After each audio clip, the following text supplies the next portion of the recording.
Boo bitch, I'm back. So, the topic at hand for today is effective communication in relationship.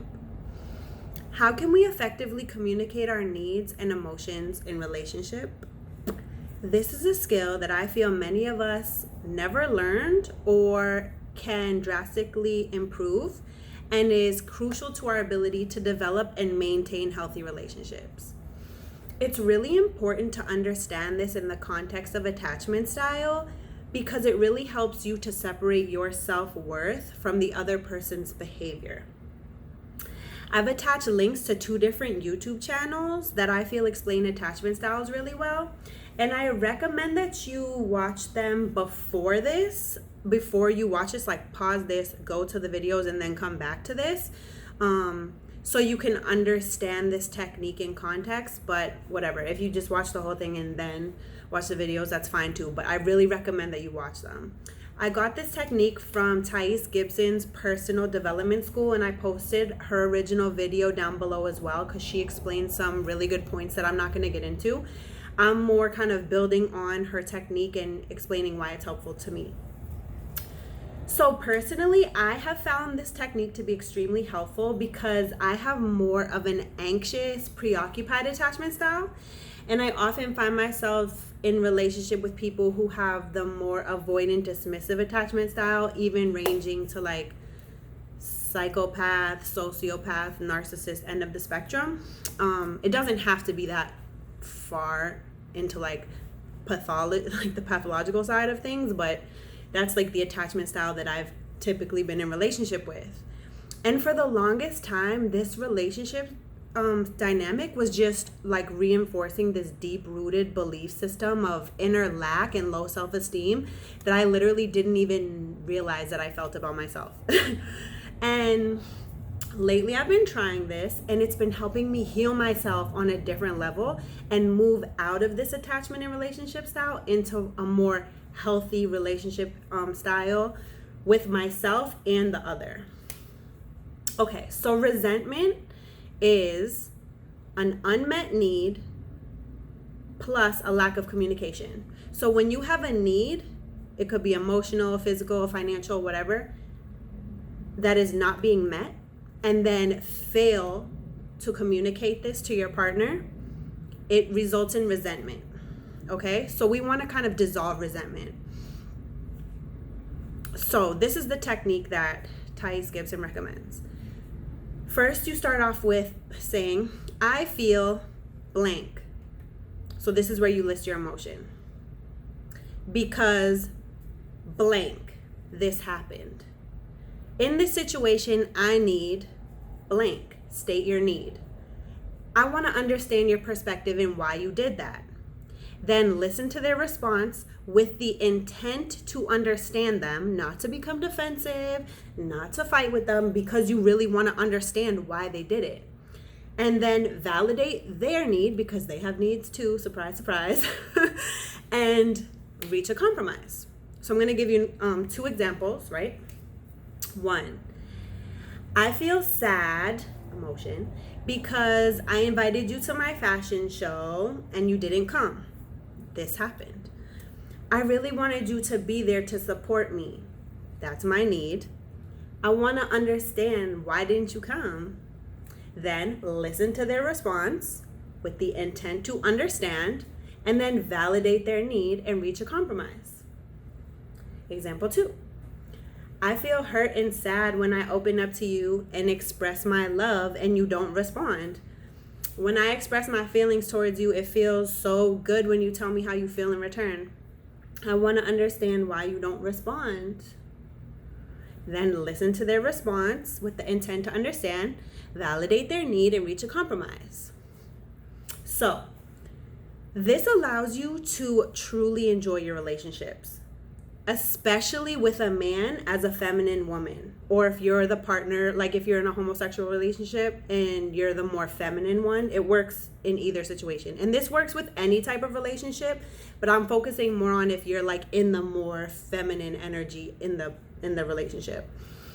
So this works and allows you to enjoy your relationship because 1, it increases the probability of understanding each other, which is a true foundation, which is the key to building a true foundation for a relationship, right? 2, your self-worth is not attached to the other person's behavior, and you dissolve this enmeshment identity. So now I'm like, okay, you did something, but that doesn't mean that I'm not good enough. You did something because of you're a completely different human being with different life experiences that have formed you into how you are and how you attach to people, you know? 3, this prevents you from trying to do things to manipulate your partner. You're literally just enjoying your life and connecting with another person from a whole space, not from like a codependent or needy space.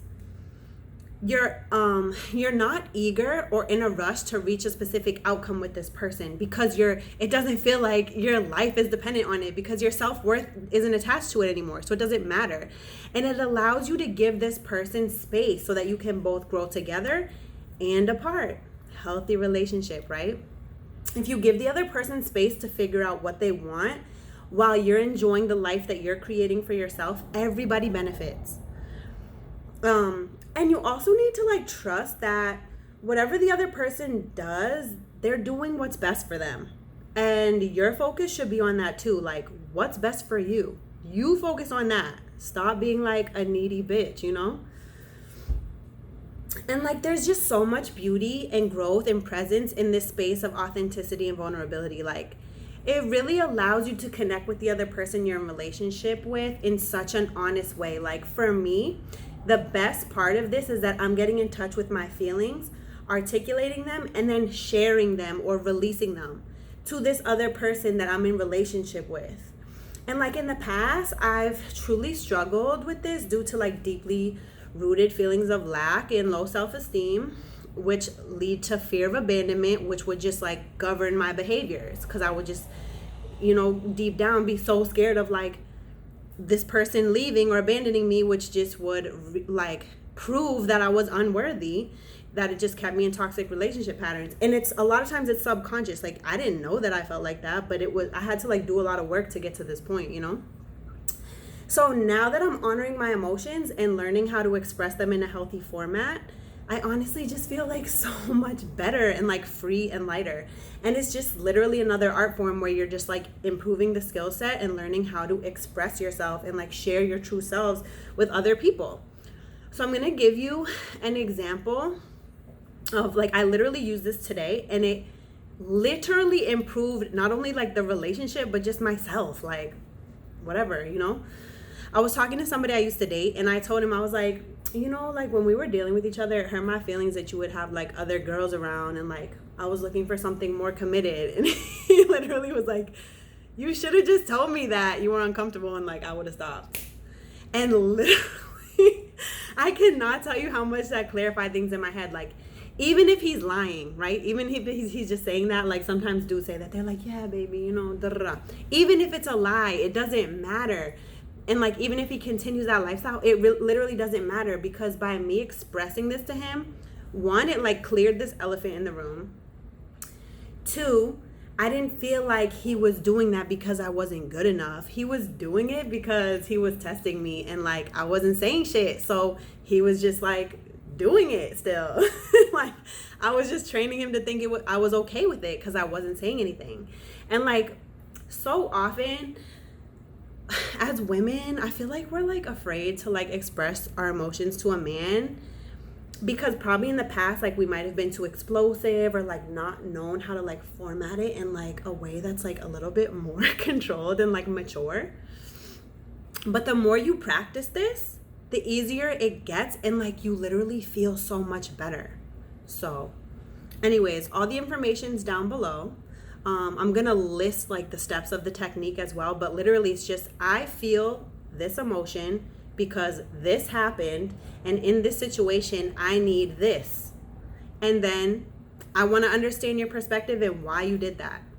Listen to their response with the intent to understand, and then validate their need and reach a compromise. Test it out. I hope it goes well. Check out the videos for real, because it makes a difference. Bye.